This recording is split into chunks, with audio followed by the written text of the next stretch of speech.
What is up, you guys? Eugene here, and we are back for another footage analysis. So instead of doing the normal like break yourself footage that we've been doing and just going up from there, today I decided to do something a little bit different. This jam that we're going over is called Skillz-O-Meter, and it happened in Montreal, and it was hosted by Sweet Technique, so Vicious, Fleo, and Promo. So these guys hosted this pretty big jam, and it's going to be the first international jam that I not attended, but first international jam that I made it past prelims, and it was a one-on-one. And so in today's video, we're going to be going over my prelim round, because I have it recorded, luckily. My prelim round, what I did right, what I could have done better, and then also my top 16 round. I think it was top 16 or top 8, I'm not too sure. So this event had about 150 entrants, and for me, 2015, or this year that I was battling, was a pretty pivotal year for me as far as competing goes. I was really going out, trying to fly out to as many jams as I could. I was starting to fly out to as many jams as I could. Granted that I was in college, didn't have as much money, and I try to attend a lot of local events as well. So basically, like, I was competing as much as I could, really intentionally going out and, like, you know what, this is going to be the year where I keep going out and stuff like that. So this was earlier in the year. I think it was in May or something like that. And it was really pivotal for me because I made it through. I made it on Strife TV. So not only did people start recognizing me, not just because I made it past prelims, but also because it was an international level event. So basically the same feeling I was getting from winning a jam, like that very first jam I won. This was kind of a very similar feeling. Like, I went back home and people were like, yo, like, I saw you on Skillz-O-Meter, stuff like that. So for me, it felt really good. It felt like there was a huge confidence boost after this, and I just continued to ride this momentum throughout, because yeah, this was the year that I was really, like, gunning for that like competition scene. So yeah, I think this jam was really pivotal for me. But regardless, we're going to be going over those rounds that I did at the jam. As far as the bracket is concerned, super dope event, super fun. I don't think they're hosting it anymore, but if you ever have the chance when they host another jam, it's really good energy, really good vibes. So I highly recommend going to their events. Check out Sweet Technique's events. So just a quick disclaimer, this isn't a how to make it out of prelims, but rather a how I made it out of prelims at an international level event. So what I'm doing here may work for just this jam, it may work for other jams, it may not work for other jams. It just depends on who you're competing with and who you're competing against and who else is in that pool of prelim contestants. So hopefully you take something out of this, and again, this isn't a how to make it out of prelims, but this is my approach to how I usually get out of prelims, or usually try to attempt to get out of prelims. Sometimes it works, sometimes it doesn't. Sometimes I'm just outclassed by other b-boys, sometimes there's way too many competitors. There are a lot of factors that go into it. So this isn't an end-all be-all that will get you out of prelims, but it is an approach that I took, and it worked for this jam. So let's take a look at the footage. All right, so this is my prelim round. Let's watch it straight through, and then we'll break it down. All right, here I am, Vicious on the mic. Nice. All right, going straight into it. Straight into the prelims. There was 4 of us. Straight into the elbow flares, into windmill. Nice. Head tap into baby freeze. I do this step, and I think it becomes a reset into my next signature. All right, facing the judges here. And then do a air baby to one hand stall. Reset again into that pull through W. And then this crow set into an air chair. And then that was the prelim round. So yeah, that was it. So as you can see with my top rock, and I'll go back, I kind of just go straight into it. And since there's 4 of us, the thing with these events, especially with prelims, is you know, you don't want to risk ever boring the judges. So as soon as they get bored, you're probably done with. So you want to get right to your point. There's already 4 people. I think there were 2 ciphers going on, and there were 4 judges or 5 judges, but they split the judges in half to do 2 different ciphers. So the judges are already kind of in a rush, and the hosts are in a rush, and there's a lot of entrants, and everyone's just trying to get through. So basically, whatever point you intend to make for your prelim round, you have to make it quick, and you have to get to that point, make it strong, and make it quick. So this is essentially like your elevator speech when making it into prelims. Sorry guys, quick disclaimer here as I'm editing this. I do not mean to say rush. If your point is to dance, vibe out, sit in the pocket, and take your time with it to show your musicality or your groove, and you're really feeling the music, then get to that point. I do not mean don't dance or don't vibe out or don't take your time. What I'm saying is during prelims, you need to get straight to that point you intend to make, and don't waste time doing filler or stuff that isn't meaningful to you. If it's not meaningful to you, then it definitely won't be meaningful to the judges, and a good judge will be able to notice that. So show your signatures, your unique movements, your personality, your individuality, show that you can dance or groove, whatever that point is. Don't wait to get there. Just get there and execute. Now back to the video. So I would say for me, going into this, I knew my tops weren't good enough, or I would say like I wasn't going to sit in my top rocks for too long. So if you're not as confident in your top rocks, I wouldn't waste my time unless you're really feeling the song or unless you can really kill it with the top rocks.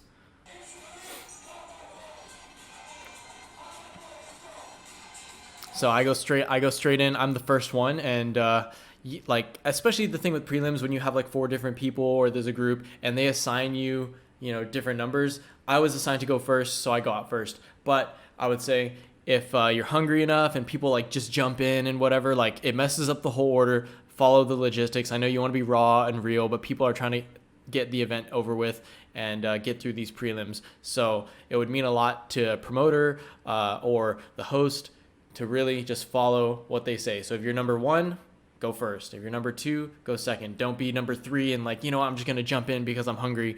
Made that mistake before, messed up the whole roster for the prelims. So I was number 1, coming out first, getting some tops in, but going straight to the point, getting into these elbow flares right here, windmill head tap go down into a baby freeze. And from here, I could have either done a better freeze from that power combo, or I could have done something more unique out of the baby freeze. But you can see I just kind of go into this step, and this kind of becomes my reset step. So like this front step becomes my reset step. I go into my signature, and basically I'm resetting so I can face the judges when I do this round.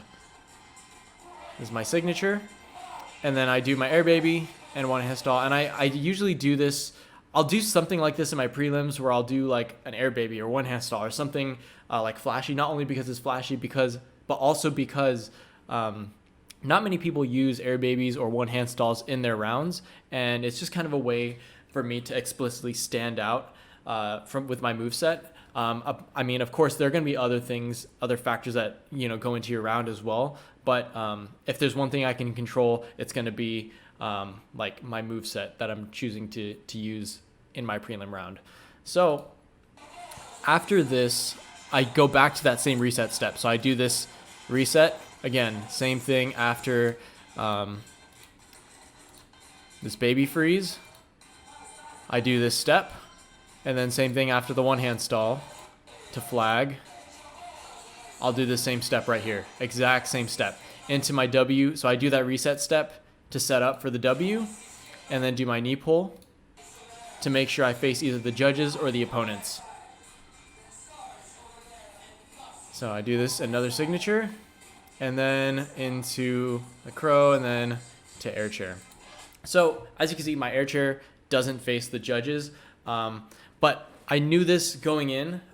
So this signature of mine, I knew at practice or when I was practicing, it wouldn't be facing the opponent, or like, so if I was doing a one-on-one and it was only me versus the opponent, then like I knew I wouldn't be facing them. I was going to be turning some sort of way. But I knew with practice, I was like, okay, I'm going to start facing the judges, and whichever way my air chair faces, hopefully it doesn't face that empty side. So hopefully it doesn't face this empty side right here.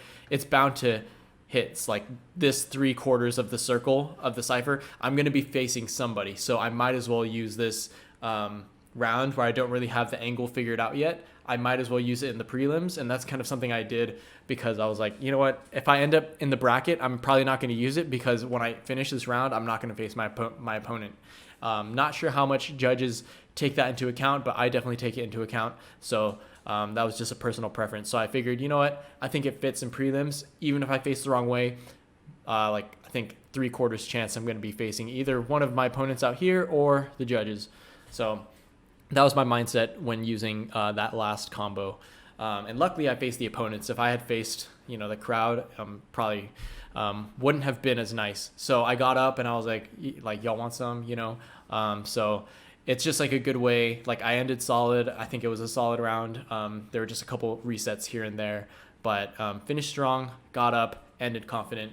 So with my top rocks, I knew it wasn't a strong point for me. So I was like, you know what, I'm going to go straight into the round. Knocked out those elbow flares. So we'll watch it one more time through.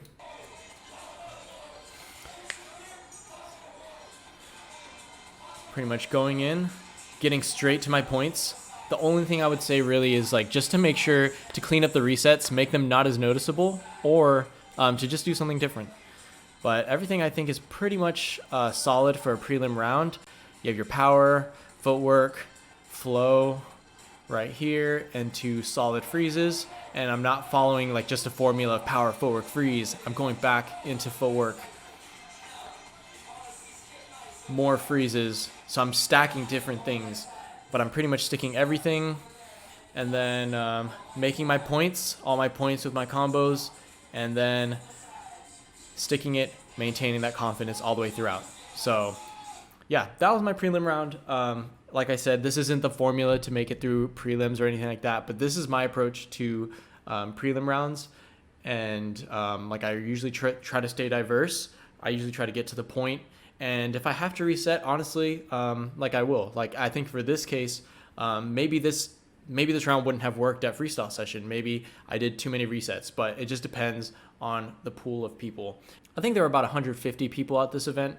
So yeah, it really makes me stand out when I'm doing my own signatures, my own moves, and just getting straight to the point. Also, guys, keep in mind, prelims is also going to be relative as well, like I was talking about in the first video. So the same round that, this prelim round worked for this jam, but it may not work for freestyle session. Maybe it could have won at a local jam, or maybe not. It just depends on the skill set and the other people who are fighting for that same spot. So if other people fighting for the same spot are really good, then it's going to be a lot harder for you. You might have to tweak things a little bit more. Maybe that reset would have cost me. So a prelim approach shouldn't be to beat the guy in front of you or beat the guys in your circle.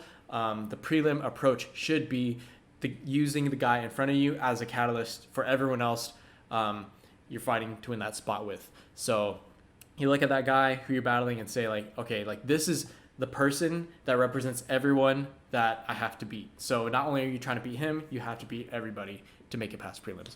So you really have to go all out during prelims, unless, I don't know, for whatever reason, if you feel like holding back, you're just kind of risking it. So I wouldn't recommend doing that. This is the top 16 round for Skillz-O-Meter. After I made it past prelims, I'm battling a guy named David. David versus Eugene. Sounds like a very boring battle.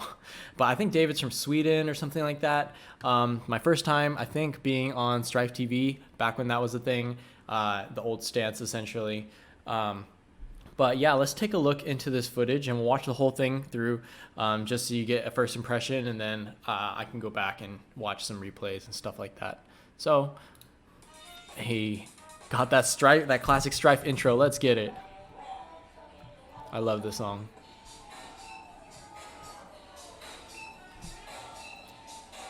Hitting that squeak with those top rocks. At least doing something different with my tops now, 5 years later. All right, nice.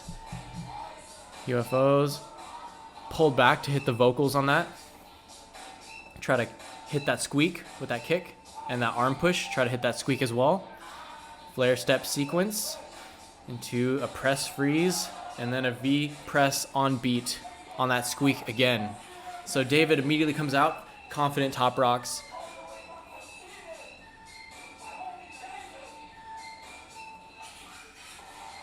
Taking a little bit of his time. Nice go down, real smooth. Doing some sweeps. Ooh, on the way back down, coming up, and then back down on that gunshot. And then playing with levels here, but he does do that exact same spin as he did before to an elbow freeze with his foot on the ground. So there you have it. There is that battle.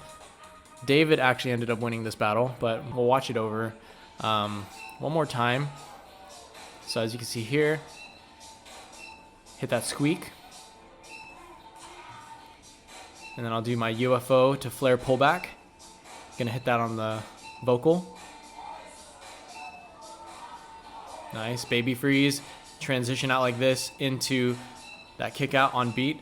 And this is something I could have done in my prelim round. So like from baby freeze, I do a power set into, you know, a baby freeze. And this would be a good way to get into or transition from a freeze into my floor work, footwork, sweeps, whatever. This right here, this would have been something that would have been good in my prelim round as well. Something of this nature, just to continue everything. I hit that arm thing on beat as well, on squeak. Nice, and then a flare sequence to hit the press 1, and then I reach over and do that V press where I'm hitting my shoulder on that squeak as well. And it's solid, maintain that confidence. David comes out, nice. So David's doing a lot more tops than me, and I think at this point in time, my tops weren't even, I wouldn't say they were that great either. Wasn't really taking my time. I felt my top rocks were a little bit rushed, but I would say I had the confidence, and David is just using his confidence in his tops more so than on the ground, I would say, compared to what I was doing. All my confidence was like me on the floor doing my round versus my tops compared to David, who's using his confidence in his tops.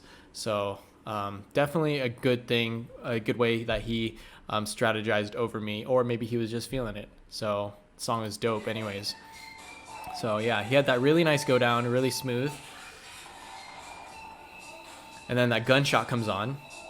So floor work, and then comes back up to that gunshot. Nice. Has some really good flow right there. So he's definitely playing with a lot of levels. He's doing up and downs. And I think the difference between me and him is like he'll actually come up and then go back down. But my levels were more dynamic. So I'll be using like UFO going up to flare to the air freeze pullback and then stuff like that. And I just kept it all going all the time. But with David, he would like come back up, stand up, and then come back down. So that was kind of like not really a reset, I would say, but you know, just a different way to play with levels. So you can see here, yes, a lot of flow. But the thing is, I think once he gets here, he uses that exact same go down. He uses that swing up into go down, that spin down, and then uses the exact same thing right here. Right here, down. Right, same exact go down. And then, so if I was a judge, I would definitely count that like, okay, like he used that twice. He didn't really switch it up. Like had he gone down and done something with his arms or opened out or gone down to something different or a different way, I think it would have been a little bit more dynamic. But he goes down straight into his elbow freeze. His elbow freeze, not that difficult. It was just elbow freeze like this with his foot on the ground. Still hit that gunshot on beat. I think it was a gunshot. But I would say he definitely could have done something a lot more dynamic than just doing this kind of like footwork position. It's almost kind of like a CC, like an elbow CC. So yeah, as far as dynamics, I think I definitely took the dynamics. I think I had the musicality as well. So I think we were pretty, we were kind of understanding the music. I wouldn't say like, oh, one was better than the other, especially because I'm not a judge. But as far as just like relativity, we both had recognized that the music was there. I think I had a little bit more dynamics. I didn't have any repeats. And then I would say, like my round just had a lot more moves to it. And, you know, like needless to say, like it's not about the moves. So, you know, the judges could have been feeling his tops. The judges, maybe they were, oh, like maybe Eugene was rushing it. Maybe he wasn't, you know, maybe they got a different vibe from it, than what I was trying to, put out there, you know? So, came out of this one with a loss, but regardless, it was a great experience. I loved the jam. So yeah, as far as this goes, I don't really care about the win or the loss. Like I made it past prelims. I was super duper happy that I even got to this point out of like about 150 entrants. So yeah, like basically getting to this point, I was just super happy to be there. I wasn't even like, they called me up out of for top 16, and I was like, whoa, like I didn't even know I made it. So really proud of myself that I made it this far. Win or loss, I don't really care, but I definitely think I took this one. Needless to say, I think David's really dope, has a lot of great flow, recognizes the music, so props to him. Really good battle for me, really enjoyed being there. I was pretty happy with my performance, and I look back on this and I'm like, yeah, definitely happy with my performance. Win or loss doesn't really matter. But guys, if you enjoyed this analysis video on making it out of prelims, or how I made it out of prelims at an international level event of about 150 people, let me know what you guys think. Submit your videos. I would love to analyze your footage and just move forward, because I don't know, I'm just tired of watching myself over and over again. But this is one of the battles I'm really proud of. So yeah, if you guys have any questions, feel free to hit me up or reach out. Thank you so much for tuning in. Thanks again. I cannot thank you guys enough. I really hope you enjoyed it. All right, I will see you guys next time. Peace.